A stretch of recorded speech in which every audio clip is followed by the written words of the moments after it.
Bahkan nama Soekarno diabadikan di Bandara Internasional milik Indonesia. Tapi apa balasannya? Alih-alih menghargai, Megawati justru menolak. Tidak mau mengakui jasa. Seolah-olah hanya Bung Karno presiden paling sempurna sepanjang masa, yang lain hanya figuran kelas 2. Ironisnya, begitu Megawati berteriak soal Soeharto, netizen langsung buka kembali sejarah buruk Bung Karno. Inflasi 600%, ekonomi ambruk, penjara bagi lawan politik tanpa pengadilan, memberangus media, memfasilitasi PKI, dan gaya hidup glamor yang kontras dengan rakyat yang makin sengsara. Dan jangan lupa, Indonesia hampir runtuh sampai Soeharto membangunnya kembali melalui trilogi pembangunan, stabilitas, pertumbuhan, dan pemerataan. Swasembada beras, BBM stabil, harga pangan aman, itu fakta yang sulit dibantah. Tapi Megawati memilih mengubur itu semua hanya karena satu hal, dendam. Dan bukan hanya kepada Soeharto. Ia dendam pada SBY yang mengalahkannya 2 kali di Pilpres. Selama 10 tahun SBY memimpin, Megawati tidak pernah menghadiri upacara 17 Agustus di istana. Bahkan hingga hari ini tidak mau bertegur sapa. Masih apa lagi kalau bukan dendam?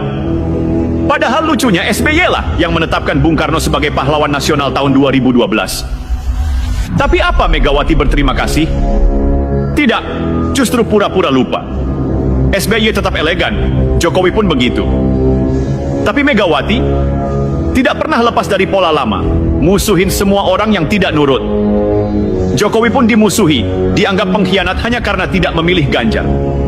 Ya ampun, presiden 2 periode yang kerja siang malam buat bangsa dianggap seperti anak bawang cuma karena tidak mengikuti maunya seseorang.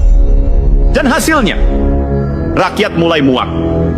Bukan karena politik tinggi, tapi karena capek melihat ego pribadi dipertontonkan tanpa malu. Bangsa ini ingin maju, ingin bersatu, tapi Megawati terus menahan rem tangan politik. Sampai akhirnya muncul kesadaran kolektif. Megawati bukan lagi simbol pemersatu, tapi simbol perpecahan. Bukan negarawan, tapi pemimpin yang gagal keluar dari masa lalu. Bukan harapan bangsa, tapi pengingat bahwa dendam hanya melahirkan kehancuran. Sementara Prabowo berkata, tidak ada ruang untuk dendam di Indonesia Raya.